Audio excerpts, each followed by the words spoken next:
Welcome to Healthy Focus, the Duke Raleigh Hospital Community Education Series.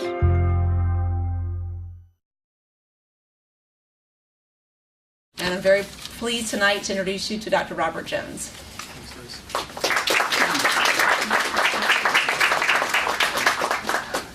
Thank you all for coming out on this cold night to talk about a fairly hot topic, plasma-rich, platelet-rich plasma. In fact, yesterday in USA Today was an article, a large article on platelet-rich plasma.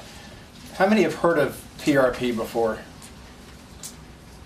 So about 25%. Just so I can get a sense of the audience, do we have any any other physicians in the room? One other physician. How about physical therapist?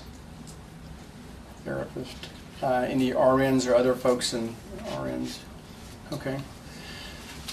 What we'll do is we'll go through and I'll discuss some of the biology of real quickly of wound healing and what the benefits of PRP or platelet-rich plasma is, and then some of the applications, and then real briefly kind of my experience. I've been injecting folks for about 2 years now with PRP. And then what we're doing in the office, as well as what is happening at Duke Raleigh Hospital as far as PRP is concerned.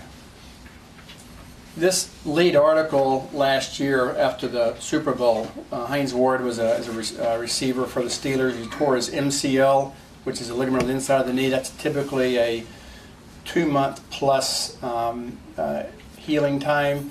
He had his knee injected about 3 or 4 weeks before the Super Bowl. It healed and he was able to play. This article came out and really set things going for PRP.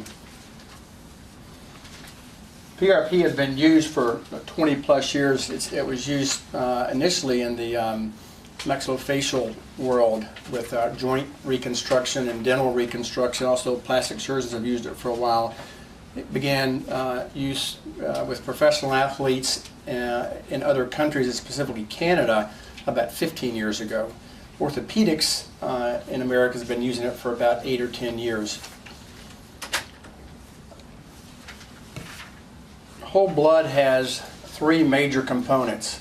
There are white blood cells, red blood cells, and platelets.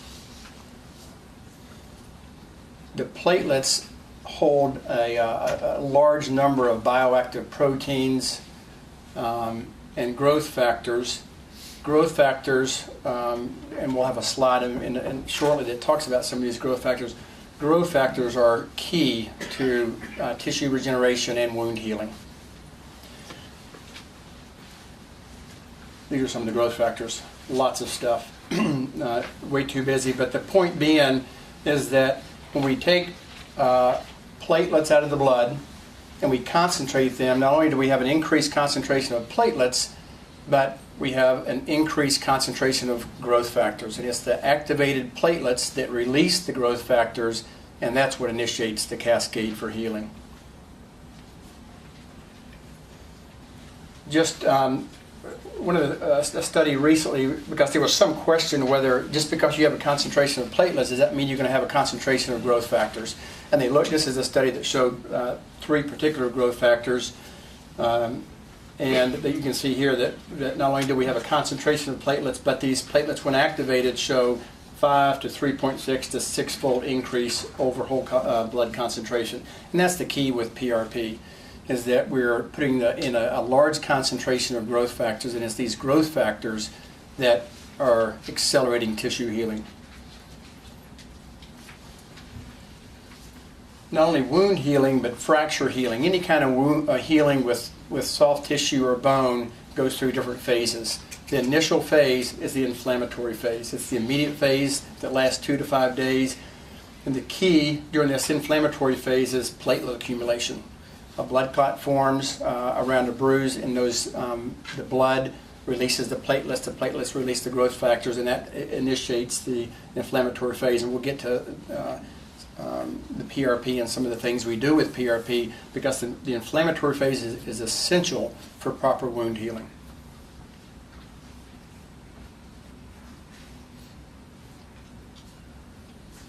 So how does PRP work? what one does is wherever you're having it done, you draw blood from the arm. We place it in a certain canister, and that canister goes into a centrifuge, and we centrifuge this for about 15 minutes at 3,200 RPM. And as you saw in that initial slide, the centrifuge separates the different ingredients in the blood. The red cells are the weightiest or the heaviest, they go to the bottom.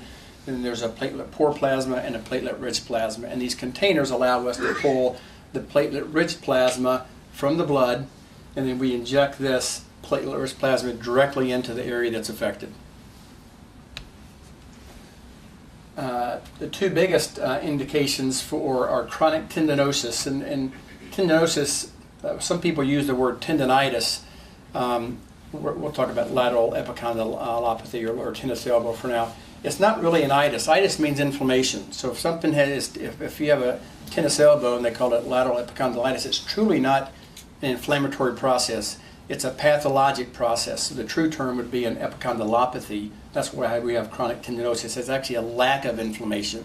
It's a lack of blood supply. That's why it doesn't heal. So chronic tendinosis, whether it's the patellar tendon, rotator cuff tendon, Achilles tendon, plantar fascia, many different areas. Also wound healing. There's lots of research now and lots of studies out now on cartilage regeneration as well as spine disc regeneration, but still unproven and fairly controversial. So in the lower leg, some of the applications for PRP or plantar fasciitis. Many people know that's a pain on the bottom of your heel. Peroneal tendonitis is one of the tendons on the outside of the ankle. Ankle sprains, Achilles tendonitis and partial tears. And I didn't say Achilles tears, there's only partial tears. There has been some studies with full thickness tears with PRP, and the results weren't very good. And also shin splints. Applications for the knee would include patellar tendonitis, that's the tendon right up underneath the kneecap, quadricep muscle injury, hamstring injury, bursitis. Recently at the hospital was a soccer player that played at Castle Soccer, and he had a mid-substance injury to his quadriceps. We brought him over to the Duke Raleigh Hospital, and under ultrasound you could see the area where the muscle was torn, and we actually injected that in his quads, and about 4 weeks later he was playing in one of the state cup soccer tournaments. It really did accelerate his healing. So you can actually inject a muscle as well as a tendon. Applications for the hip, lots of different things from piriformis. The gluteus tendinopathy is a big item that we see these days.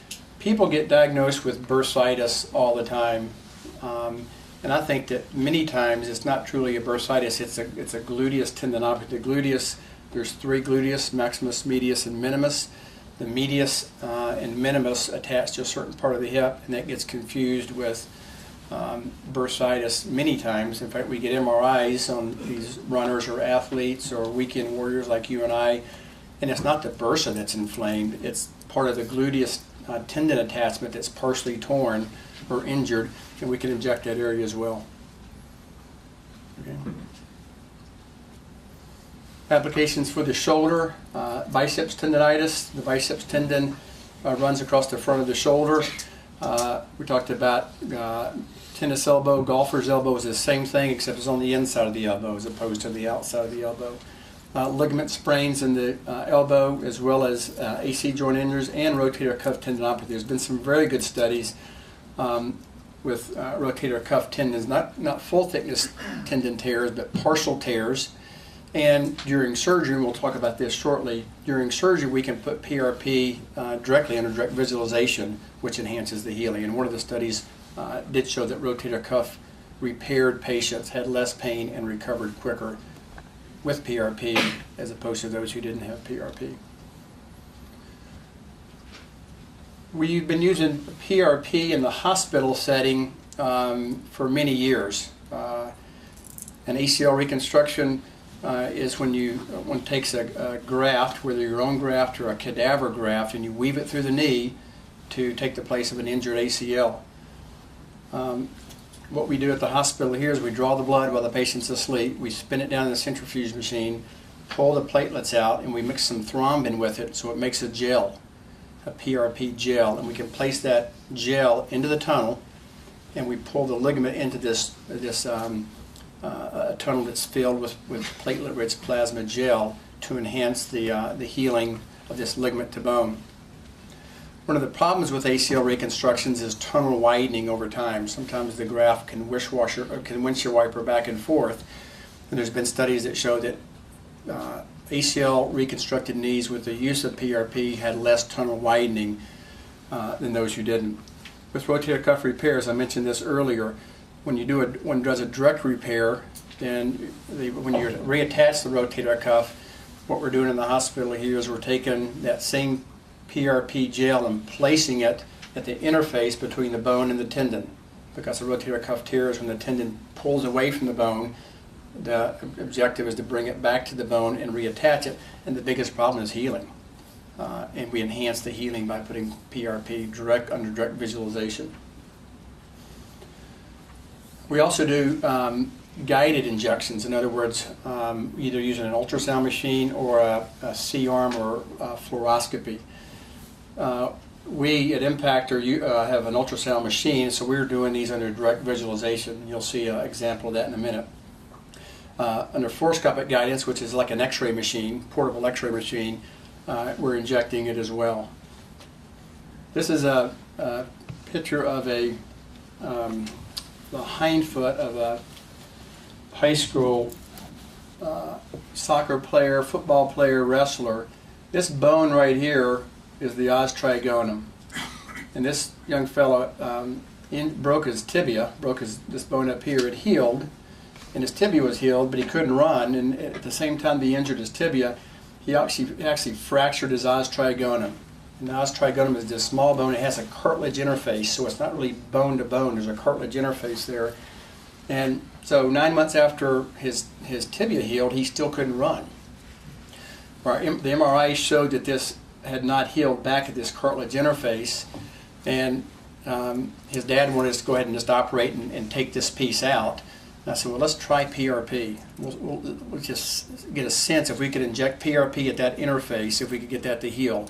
And six weeks later, the thing healed, and we avoided an operation. This is the picture. Dr. Boyce is a radiologist here at the hospital, and I'll come over and meet with Dr. Boyce, and Dr. Boyce used the fluoro machine, and you can see the needle that he put. It's hard to see because it's not dark in here, but there's an interface right through, and he put this small 21 gauge needle right at that interface, and we injected PRP and it healed him. Quick anatomy lesson. This is the outside portion of the elbow. All the muscles that move our wrists back and forth and our fingers converge and attach right to this bump or knot on the outside of the elbow, which is this area right here. This is the area where the tendon becomes pathologic. When we look at this on an ultrasound machine, not yet. Okay, yes, now, no. This is the ultrasound's kind of a learning curve with this, and I'm still on the learning curve. This is the bump right here of the elbow. The skin's up here. This is the elbow. The dark area in here is called a hypoechoic area, and that's the area of the pathologic tendon. You can even see on this view that white thing right there. That's some small calcifications that are in the tendon itself. This is my needle coming in, and you can do that again, Katie. So we'll see this under live. You can see the needle coming in, and we're injecting PRP right into this area that's diseased. One of the biggest questions we ask is it safe? It's your own blood. There's no risk of disease transmission or rejection. There has been some studies that show that PRP is actually bactericidal, which means it kills bacteria, and to even staph and to Pseudomonas. So it must be done in a sterile technique. So the risk is the risk of an infection with a needle, with any injection, but there's no risk for disease transmission. Before one gets a PRP injection, I recommend that they stop all their anti-inflammatories at least 5 to 7 days before their injection. Remember, we talked about the inflammatory phase and how important that was at the initial stages of wound healing. So we want all the anti-inflammatories out of your system so that the PRP and the concentration of growth factors have the best opportunity to work. We have people drink plenty of water so you're well hydrated because we have to draw blood. And then afterwards, before you'll follow your daily routine, come in and get it injected. We do inject, early on I wasn't providing any lidocaine or novocaine to the area, and it is extremely painful.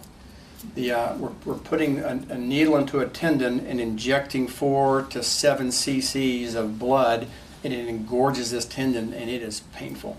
So now what we do is we inject the area around that with a local anesthetic, and it does take the edge off, but it doesn't completely rid one of the pain. We allow people to go back to work. They leave the office. We refrain from any strenuous activities. This inflammatory phase, remember we talked about the inflammatory phase that starts 2 to 5 days after an injury? Well, with the PRP, we're inciting an inflammatory response. We're asking for this thing to be inflamed. So it's not unusual for somebody to feel pretty good for a few days, and then 4 or 5 days later, their elbow's hurting worse than it did before they got the shot, or their shoulder, or their knee, because of this inflammatory phase. That's expected. Many times we'll use physical therapy in conjunction with a home exercise program, usually after the second injection. This is obviously a hot topic, and my staff is here because they don't want me to say the wrong thing about insurance. So I'll read this. Most insurance companies are currently covering the procedure. The patients are responsible, just like any procedure, for any out-of-pocket expenses or deductibles or co-pays.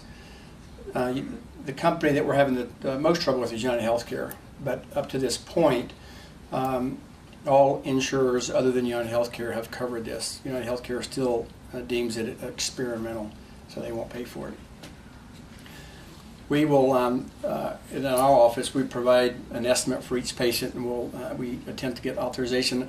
I wrote a letter to the insurance companies probably a year ago explaining to them what PRP was, what the indications were when I used PRP, and I think that's probably helped us as far as reimbursement. I know that there's a physician over in Durham who's doing this now, and they are charging, they are just charging cash only. They won't file insurance at all, so people are paying cash.